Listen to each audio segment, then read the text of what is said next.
makan hari ini di meja makan tersedia makanan-makanan yang nikmat tanpa kita harus bekerja keras. Sampai di rumah masak sebentar jadi semua. Padahal untuk bahan-bahan makanan itu sampai ke meja kita itu ada sebuah perjalanan yang panjang. Beras entah dari mana, yang nanam siapa kita tidak tahu. Sampai ke toko beras, kemudian kita beli, kemudian sampai ke meja kita. Assalamualaikum warahmatullahi wabarakatuh. Bismillah, alhamdulillah, wassalatu wassalamu ala rasulillah wa ala alihi wa ashabihi wa man tabi'ahum bi ihsan ila yaumiddin. Marilah kita bersyukur kepada Allah Azza wa Jalla yang telah memberikan kepada kita iman dan Islam. Iman dan Islam ini adalah nikmat yang paling besar, Bapak Ibu. Kemudian saya juga berterima kasih kepada para hadirin yang hadir pada malam hari ini. Subhanallah di Masjid Nur Mirah pada malam hari ini insya Allah full hasanat. Dari mulai buka bersama siang sunnah hari Senin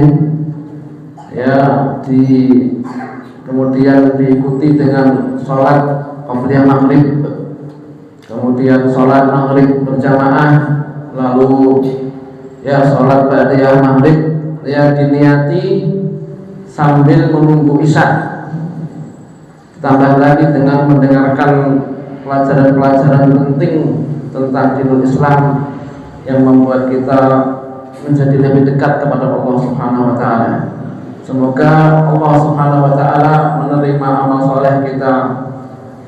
Amin ya rabbal alamin. Saya ucapkan terima kasih kepada takmir Masjid Nur Mirah, barakallahu fikum, yang telah memberikan kepada saya kesempatan untuk sharing pada malam hari ini. Semoga bisa menjadi amal yang diridhai Allah Subhanahu wa taala dan menjadi pemberat timbangan amal kebaikan kita nanti di hari akhir. Amin ya rabbal alamin. Jamaah hadirin rahimakumullah, barakallahu fikum. Malam ini biidznillah kita akan membahas tentang bersyukur kepada Allah Azza wa Jalla. Sebelumnya saya ingin men-sharingkan sebuah penyakit. Ada satu penyakit yang lebih berbahaya daripada penyakit-penyakit yang biasa disembuhkan atau dirawat di rumah sakit di sini. Penyakit yang bisa menjangkiti kita tanpa kita sadari. Nah, bahayanya penyakit yang tidak kita sadari itu kita merasa tidak ada apa-apa, merasa nyaman, merasa aman, tapi tiba-tiba penyakitnya sudah kalau mungkin bahasa medisnya stadium 4, tinggal nunggu penyakitnya mengalahkan kita dan kita mati. Kalau kita beriman itu kita mati itu istirahat dari penatnya dunia. Tapi masalahnya penyakitnya lebih berbahaya daripada penyakit fisik, yaitu penyakit yang menganggap nikmat-nikmat itu sebagai satu hal yang biasa. Makanya ini ada kaitannya dengan syukur. Nanti insya Allah akan kita bahas bersama tentang pondasi syukur. Ada 3 pondasi syukur itu jadi nikmat-nikmat yang besar tapi kemudian kita anggap sebagai nikmat itu sebagai satu biasa dan bukan dianggap sebagai sebuah nikmat. Ada cerita yang disampaikan oleh Syekh Muhammad Hasan, seorang syekh dari negeri Mesir ya. Beliau adalah seorang syekh yang luar biasa. Ya, ceramahnya banyak di YouTube. Itu dalam sebuah ceramahnya beliau hafizahullah menceritakan tentang seorang yang kaya raya. Dia menceritakan tentang seorang yang kaya raya di negeri Mesir itu. Itu dia punya uang cash tunai, jazakallah khair, itu 100 juta dolar. 100 juta dolar itu kalau dirupiahkan hari ini jadi berapa? 1,6 triliun, 1.600 miliar. 1 juta dolar itu 16 miliar ya. Kalau 100 juta dolar 15 sekian lah, saya nggak tahu hari ini berapa kursnya. Kemudian ya pada satu hari dia kecelakaan. 1 juta dolar itu bukan cuma uangnya ya, tapi ada bangunan-bangunan juga. Ada rumah-rumah, ada apartemen yang disewakan, ada tanah. Itu 100 juta dolar itu baru uangnya saja, belum tanahnya, belum ya bangunan-bangunan yang disewakan. Itu cuma tanah aja 100 juta dolar. Itu kalau kita di sini punya uang 100 juta dolar mau buat apa uangnya? Tidak usah mikir banyak, buat bangun Masjid Nur Mirah. Tidak usah mikir, saya naik 1 juta dolar, insya Allah bangun Masjid Nur Mirah. Tidak usah cari bantuan, langsung garap keroyok main cepet rampung. Amin ya rabbal alamin. Dia dari Kairo ke dalam perjalanan di jalanan dari Kairo ke Alexandria kecelakaan. Kecelakaan kemudian karena gimana ceritanya nggak tahu, dia adalah mengalami kelumpuhan, tidak bisa menggerakkan anggota badan, lumpuh tapi masih hidup ya, lumpuh tapi masih hidup lah. Pada satu waktu Syekh Muhammad Hasan ini menengok si bapak yang kaya tadi ini, yang lumpuh tadi. Dia menceritakan bagaimana dia punya pembantu untuk yang membawanya ke kamar mandi, untuk mengapal, karena dia tidak bisa bergerak apa-apa. Mungkin kondisinya mirip seperti Syekh Ahmad Yasin. Ada yang tahu di sini siapa Syekh Ahmad Yasin? Ya, pimpinan yang membentuk gerakan Hamas di Palestina. Itu orangnya lumpuh, ya gerakan kepala tok misalnya, mau sisi aja tidak bisa. Kalau ada mau sisi itu pengawalnya yang memberikan tisu. Di orang kaya tadi dia cerita, kadang-kadang saya malam-malam itu gatal, punggung saya gatal, bisa garuk sini ya. Tapi karena dia lumpuh, dia tidak bisa garuk. Dia mau membangunkan pembantunya kok nggak enak. Ya pakai karena si turu kok digugah kok kon garuk-garuk. Garuk-garuk gegeri dhewe lak apa boleh kon garuk-garuk gegeri bose. Sampai orang kaya itu pakai Subhanallah ya. Kemudian dia berkata kepada Syekh Ahmad, ya Syekh, saya kalau bisa uang 100 juta dolar saya mau tukerkan, saya mau bayar agar saya bisa seperti dulu lagi. Supaya bisa apa? Dia siap ya membayar 100 juta dolar, 1,5 triliun Supaya bisa apa? Supaya bisa ini gerakkan keras. Ini kok panas ya? Supaya bisa gerakkan keras, supaya bisa begini, supaya bisa makan, supaya bisa ruku, supaya bisa sujud, supaya bisa ya nyupir mobil lagi, supaya bisa berenang ke pantai, supaya bisa ya jalan di Tawangmangu ke tengah sawah-sawah itu ya, sambil keceh nih sungainya itu. Ya, dia rela membayar 100 juta dolar, 1,5 triliun rupiah untuk sesuatu yang kita lakukan secara biasa. Bagi kita ini biasa, tapi bagi orang yang sudah lumpuh, sudah kehilangan nikmat itu, maka ya garuk-garuk ini jadi sesuatu yang mahal. Ya bisa mengambil tangan minum ini bisa ya mahal harganya. Bisa gojek sama anak, bisa gojek sama putu, ya bisa lari-lari sama anak sama putu, itu mahal harganya, 100 juta dolar. Nah, kita mesti waspada ya, jangan sampai nikmat-nikmat besar yang kita terima ini itu menjadi sesuatu yang biasa.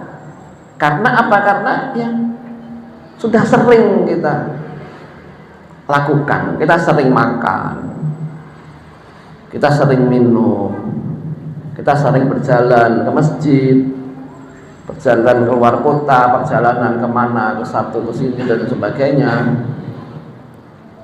Ya, akhirnya kita menganggap nikmat-nikmat itu adalah sesuatu yang biasa, sesuatu yang biasa. Akhirnya apa? Kita tidak anggap itu sebagai nikmat Allah Subhanahu wa ta'ala. Lalu apa yang terjadi kepada kita kalau kita ya menganggap nikmat-nikmat besar itu sebagai biasa? Contohnya nikmat bernapas.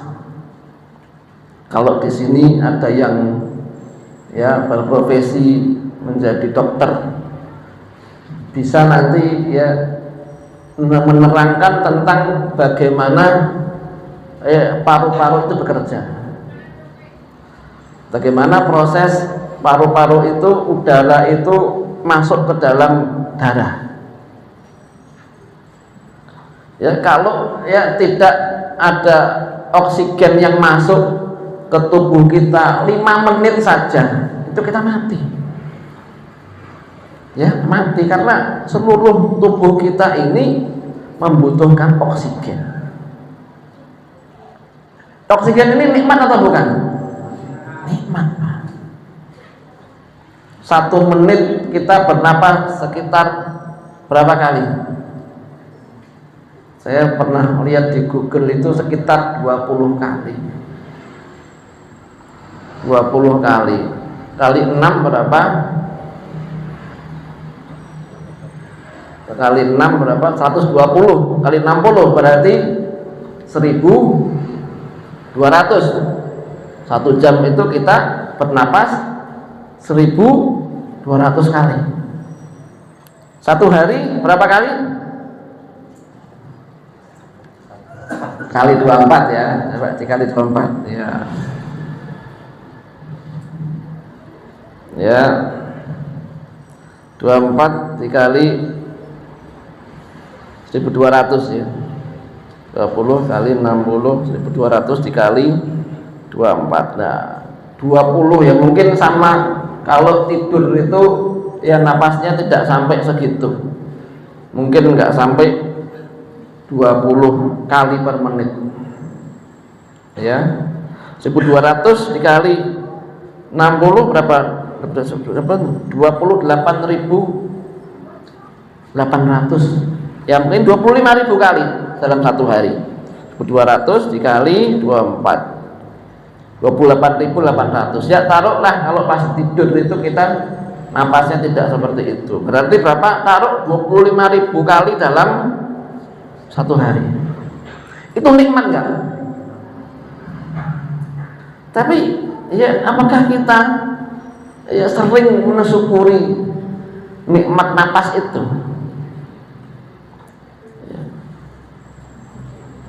Apakah kita menganggap napas itu adalah nikmat besar? Dalam satu hari 25.000 ya. Dalam satu bulan berapa kali? 750.000 kali. Dalam satu bulan. Ya, kalau satu tahun kali 12. Nah, 9 juta kali dalam satu tahun. Kalau orang itu hidup 40 tahun ya kali 40 360 juta kali. Ini Allah yang memberikan kepada kita. Dan jangan dikira napas itu cuma bergantung pada adanya oksigen. Kalau oksigennya ada tapi paru-parunya rusak, tidak bisa kita bernapas, ya Allah. Tidak bisa kita bernapas. Nah, ketika kita lalai kepada nikmat-nikmat ini, akhirnya kita tidak merasa berhutang budi kepada Allah Subhanahu wa Ta'ala. Jadi ini napas ini baru satu nikmat ya, bapak-bapak, ibu-ibu hadirin hadirat, barakallahu fikum. Napas ini baru satu nikmat. Apakah dengan napas saja manusia bisa hidup? Tidak bisa. Kalau jantungnya tidak gerak, mau napas kayak apa, oksigen kayak apa, nggak akan bisa. Dan apa namanya, ada satu lagi nikmat yang kalau mau kita bahas ini agak lucu. Yang namanya organ dalam, ya dari mulai pencernaan, jantung, apa semuanya organ itu bekerjanya adalah dengan otomatis. Contohnya napas ini otomatis, Pak. Karena kalau tidak otomatis, apa bedanya otomatisnya? Kalau yang tidak otomatis itu yang harus diperintah, seperti ngambil ini kan harus diperintah. Tapi kalau gerakan tubuh ini, dalam tubuh ini mau diperintah mau tidak, itu tetap dia akan bergerak. Jantung itu akan berdetak terus. Mau kita perintah atau tidak kita perintahkan, berdetak terus. Ya, organ tubuh pencernaan itu kalau kita masukkan makanan itu langsung bekerja. Langsung bekerja, nggak usah kita perintah. Ya, lambung kita perintah untuk ya mengeluarkan asam lambung, kemudian meneruskan makanan ke lever, empedu, pankreas, usus kecil, usus besar, nggak usah kita perintah.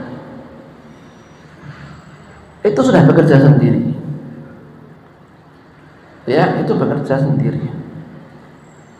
Dan saya tidak bisa membayangkannya bagaimana kalau organ pencernaan itu pergerakannya seperti tangan,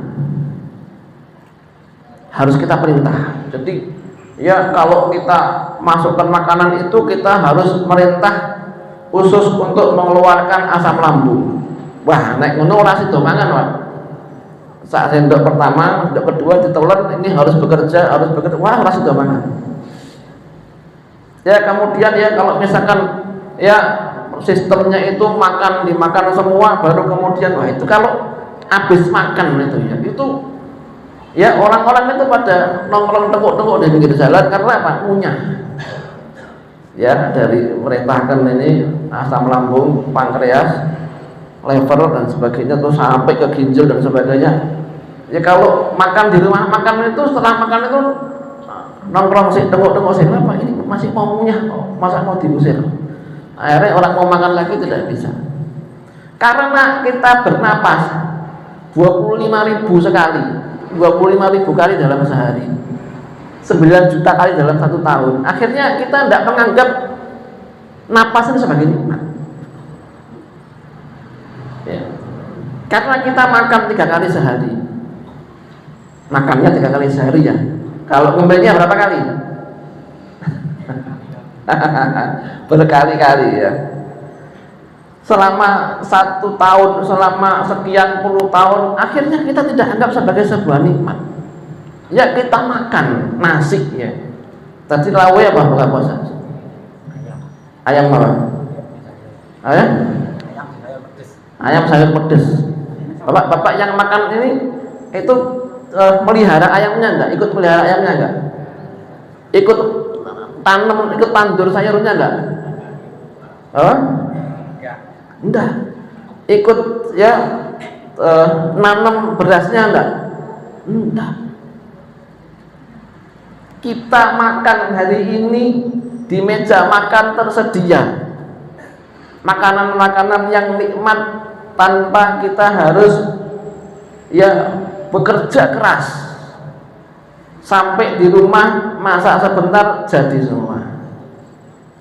Padahal ya untuk bahan-bahan makanan itu sampai ke meja kita itu ada sebuah perjalanan yang panjang. Beras entah dari mana, yang nanam siapa kita tidak tahu.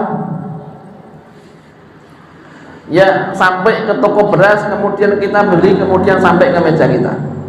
Ayam atau kambing kita nggak ikut angon ya, nggak ikut angon, nggak ikut ngasih pakan, tiba-tiba sampai ke meja kita. Begitu juga dengan sayuran. Bukankah ini sebuah nikmat? Nah, ini penyakit yang berbahaya. Ini penyakit yang berbahaya. Ketika kita tidak menganggap segala yang banyak ini yang kita nikmati, yang kita manfaatkan ini bukan sebagai sebuah nikmat, maka bagaimana kita mau bersyukur? Akhirnya yang kita anggap nikmat itu adalah kita mendapatkan apa yang dimiliki oleh orang lain.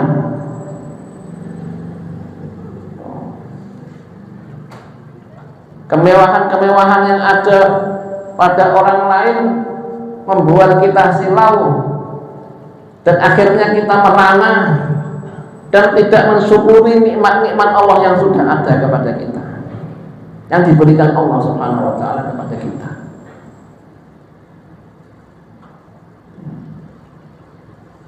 Ketika kita tidak menganggap nikmat-nikmat itu sebagai sebuah nikmat, kita tidak akan bisa bersyukur.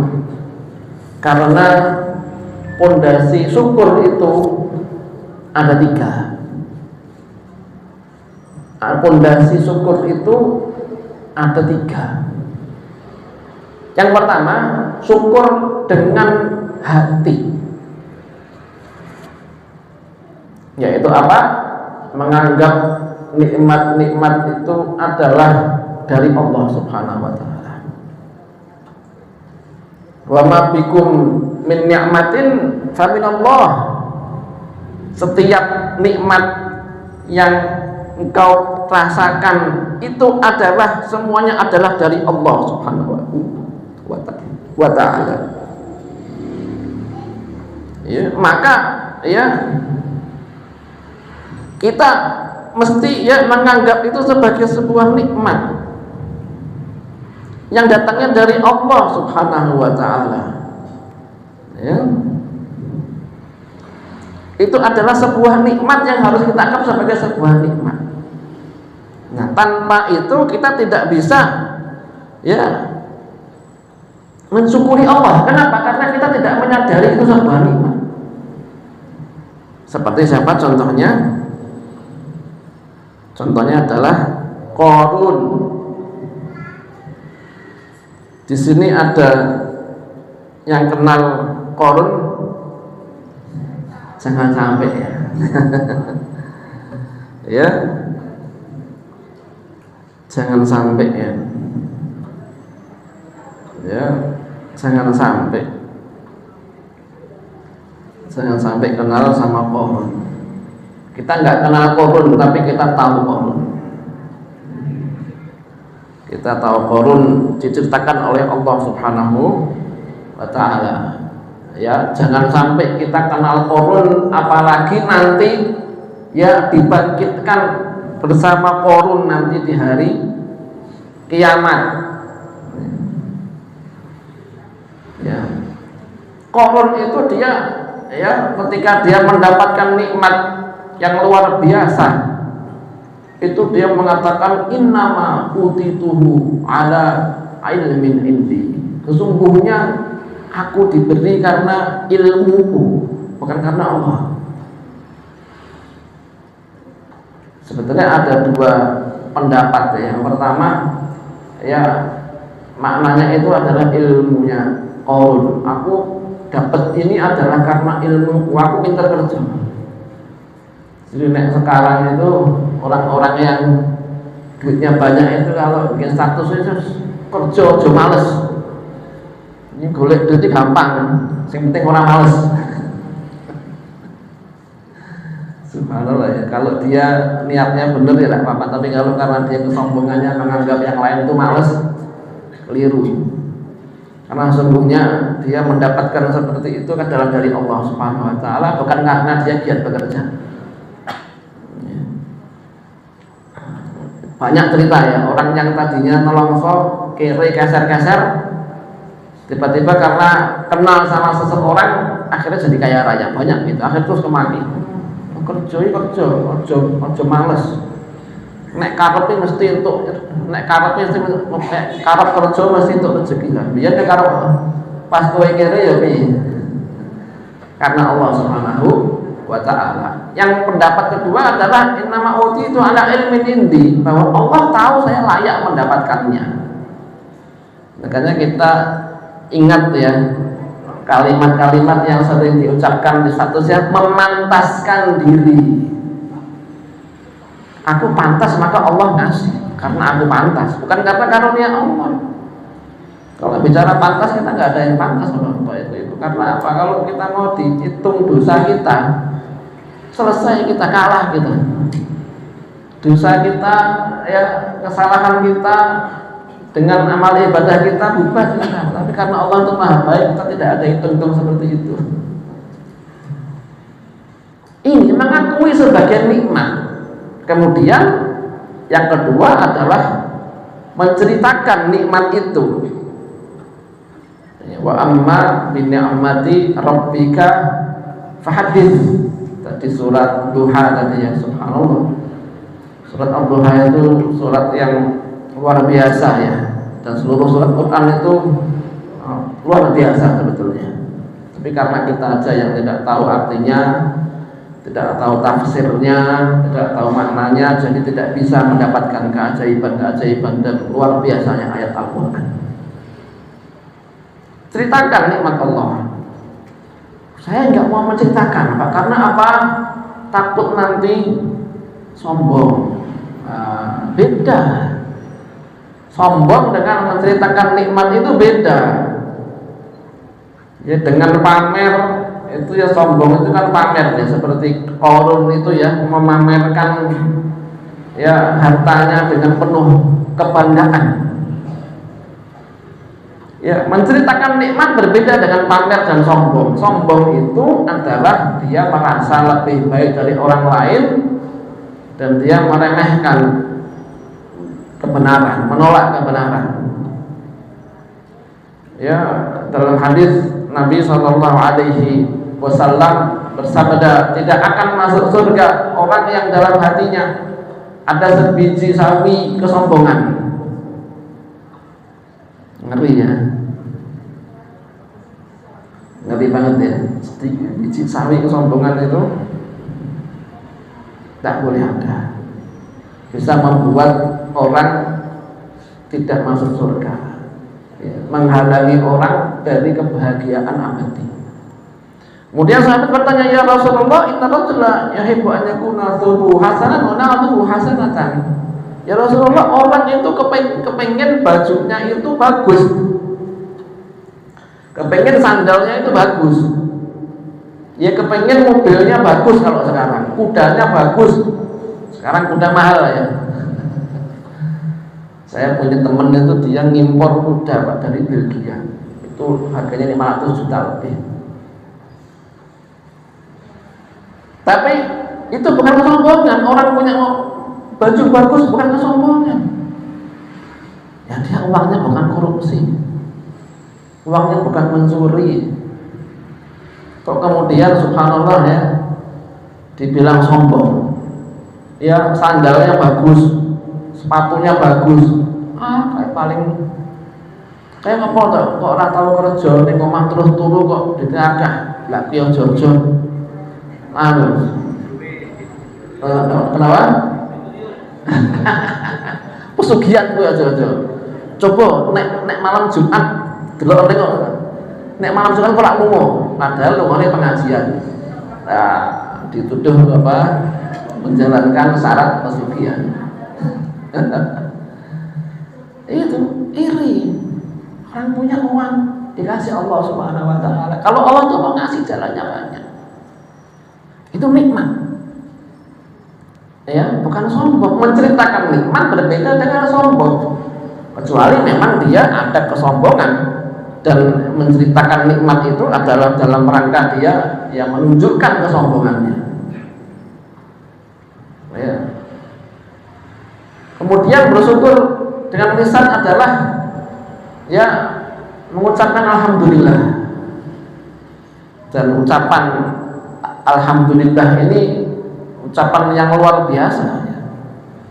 Kita saja yang ya tidak banyak mengkaji tentang keutamaan alhamdulillah.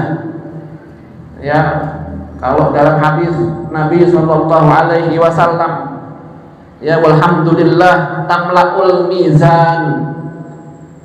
Ya, alhamdulillah itu membuat timbangan amal itu penuh. Kemudian wa subhanallah walhamdulillah tamla'ani au tamla'u ma bainas sama'i wal ardi. Dan ucapan subhanallah walhamdulillah itu fadilahnya ngebai memenuhi antara langit dan bumi. Enak toh, gampang. Subhanallah alhamdulillah subhanallah bihamdi subhanallah bihamdi subhanallah bihamdi. Bacaannya enak, enteng, gampang. Tapi sekarang Pak banyak orang nih muter. Golek sing angel-angel, golek sing ini ora ono daline, ora ono dalil mesti dipoco banget oleh. Akhirnya sing syar'i malah ndak ada, malah ditinggalkan. Gampang, Islam itu gampang. Kalau sudah digampangkan sama Allah, jangan cari sing angel. Nah, jangan golek sing angel. Ini bersyukur dengan lisan alhamdulillah. Kemudian bersyukur dengan anggota badan. Ada dua aspek bersyukur dengan anggota badan ini. Pertama, ya kita menggunakan anggota badan ini tidak untuk ya melanggar perintah Allah. Kalau kita mau melihat yang tidak benar, ya ingat mata ini adalah nikmat. Ya karena kita sering melihat, akhirnya kita tidak menganggap mata ini sebagai nikmat. Tidak menganggap mata ini sebagai nikmat. Ya kalau kita mau ya berjalan melangkahkan kaki ke tempat yang tidak disukai Allah, ingat kaki ini adalah nikmat. Yang kedua adalah beramal soleh.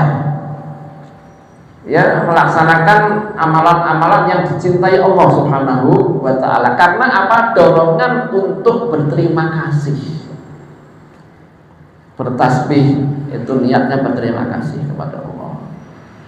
Kemudian bersedekah itu niatnya bersyukur kepada Allah Subhanahu wa ta'ala. Melakukan amalan-amalan sunnah dengan niat untuk bersyukur kepada Allah Subhanahu wa ta'ala. Dan amalan yang paling utama untuk bersyukur adalah sholat. Ingat ya, sholat ya. Nabi SAW ditanya oleh istrinya Siti Aisyah radhiyallahu anha, ya Rasulullah, mengapa engkau masih sholat ya sampai kakimu bengkak padahal dirimu sudah diampuni oleh Allah Subhanahu wa ta'ala, ya dosa-dosamu semuanya. Kata Nabi, apa? Aku ingin bersyukur. Dengan apa bersyukurnya? Dengan sholat. Nah ini, jadi kita mesti mengungkapkan syukur kita kepada Allah dengan sholat ya. Nabi SAW sholat sampai kakinya bengkak. Di sini siapa yang pernah sholat sampai kakinya bengkak? Saya juga tidak pernah. Ya, Nabi SAW sholat maghrib itu baca surat At-Tur. Baca surat At-Tur. Di sini sekarang di Solo kalau sholat maghrib baca surat At-Tur langsung viral masjid ini. Oh, ini masjid yang tidak tahu kebutuhan jamaah. Ini masjid yang karpet di viral kayak terus viral semua. Lebu TikTok, lebu ini mah. Padahal sholat panjang itu apa? Bersyukur pada Allah. Itulah Nabi SAW ya, sampai kakinya bengkak. Jadi kalau kita sholat, niatkan sholat kita itu untuk mensyukuri nikmat Allah Subhanahu wa ta'ala. Dan ada satu ibadah terkait bersyukur. Ibadah ini luar biasa. Saya katakan luar biasa karena ibadah ini bisa kita lakukan sambil ngopi. Ada yang tahu ibadah apa yang saya maksud ini? Yang bisa dilakukan sambil ngopi yang terkait dengan nikmat Allah? Apa? Mengucap alhamdulillah. Ada lagi? Apa? Bukan. Taklim sambil ngopi tidak bisa. Saya pernah itu ngisi pengajian, ngisi daurah gitu, sama salah satu peserta itu namanya ditawari kacang. Tawari kacang dulu, ini makan kacang piye kalau ngisi orang makan kacang. Iya, apa kenapa? Mustamidnya itu Ustaz. Mustamidnya bukan. Lah ya mustamid masuk sambil ngopi orang fokus loh, Pak. Enggak sambil ngopi aja sering ngelamun, apalagi sambil ngopi. Ya. Siapa lagi yang mau menjawab? Ibu-ibu siapa yang mungkin ada yang mau menjawab? Ibadah apa terkait nikmat Allah, terkait bersyukur yang bisa dilakukan sambil ngopi? Apa? Tapi sudah. Ini takmir enggak menyiapkan hadiah ya? Jawabannya mana? Itu ibadah mata atau gori mata? Apa? Mata atau gori mata? Ya, kalau mata yang nggak bisa ambil ngopi loh Pak. Silaturahim Ustaz. Bukan. Silaturahim. Terkait nikmat loh Pak. Terkait nikmat. Nggak bisa silaturahim kan juga nikmat. Terkait nikmat. Kalau tadi kan bersyukur terkait nikmat ini Pak. Ya itu benar, tapi bukan terkait nikmat. Bersyukur benar. Silaturahim sambil ngopi jelas. Silaturahim itu apa? Ke tempat kerabat, berbuat baik kepada kerabat. Ya. Satu lagi jawaban, nanti saya jawab. Ya. Pengajian sama tadi, sama Bapak Ibu tadi. Itu benar ya, tapi bukan terkait langsung dengan nikmat. Ibadah yang terkait langsung dengan nikmat yang bisa dilakukan sambil ngopi, yaitu memikirkan nikmat-nikmat Allah. Nah, sang ngopi mikiri, wah aku duwe bojo kok ayu ni alhamdulillah. Bojoku yang paling ayu dhewe ya. Karena yang bisa dilihat cuma istrinya, tidak melihat yang lain. Kalau bojo negara itu beristighfar sambil sholat sambil nangis, bukan sambil ngopi.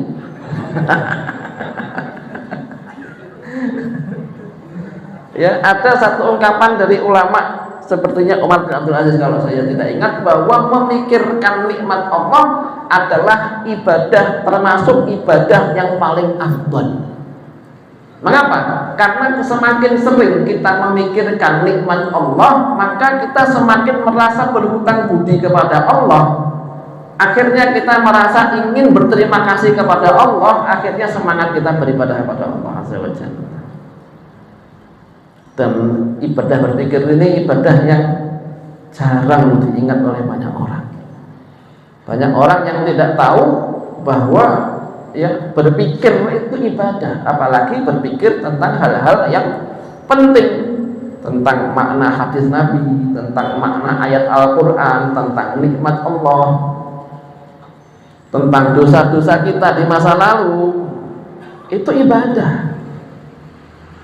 Nah, terkait nikmat ini ibadah juga, sambil ngopi, mikirkan berapa kali bernapas, mikirkan berapa kali makan, mikirkan berapa kali ya minum, mikirkan semua pikirkan.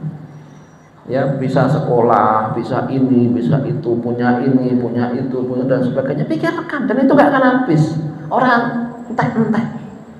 Malah orang mikirin, orang mikirin, oh kayak artis kayak jebol selingkuh. Ya, pacarnya selingkuh kayak lah ya, jangan terus. Ya. Itu dengan muhasabah itu sama enggak, Ustaz? Ya, itu bisa. Berpikir tentang dosa-dosa, tentang bagaimana ibadah kita ini kurang, itu bagus. Membuat kita merasa kecil, merasa tidak ada apa-apa, akhirnya menghilangkan ujub dan sombong. Bagus itu. Sambil ngopi juga bisa. Ya, mikiri berita, ya mikiri politik. Kayak masih tuh nyalon gubernur. Saat kayak uang itu piye iku tuh iki kopi iki. Ya, akhirnya berpikir yang seperti itu, akhirnya lupa memikirkan nikmat-nikmat Allah Subhanahu wa taala. Memikirkan berita-berita, memikirkan ini semua, memikirkan ini. Perkembangan politik ini kita umat Islam harus, itu sudah ada orang-orangnya. Kalau kita tenggelam dengan politik, akhirnya kita ya, sekarang kita bisa apa? Bisa ngomong, cuma bisa doa, nggak pada mikirkan doa, minta kebaikan untuk negeri ini sambil kita memperbaiki diri. Perkembangan ekonomi, perkembangan, itu benar, tapi jangan kemudian pikiran kita tercurah 100% ke arah situ. Ada porsinya, dan jangan sampai kemudian ya melalaikan kita dari tugas yang sudah Allah Subhanahu wa taala berikan kepada kita. Ya ayyuhalladzina amanu qu anfusakum wa ahlikum nar. Yang belum menikah qu anfusakum. Kalau sudah ada keluarga wa ahlikum. Ini kewajiban terkait dengan semua. Makanya di akhir kajian pada malam hari ini, poin terpenting adalah kita menghidupkan ibadah, berpikir, memikirkan nikmat Allah Subhanahu wa taala, supaya kita makin bersyukur, supaya kita makin berterima kasih, supaya kita makin dekat kepada Allah Subhanahu wa ta'ala, kita sendiri yang untung. Demikian kajian kita pada malam hari ini, semoga bermanfaat. Jika ada benarnya maka dari Allah Subhanahu wa ta'ala, jika ada salahnya saya memohon ampun. Barakallahu fikum. Assalamualaikum warahmatullahi wabarakatuh.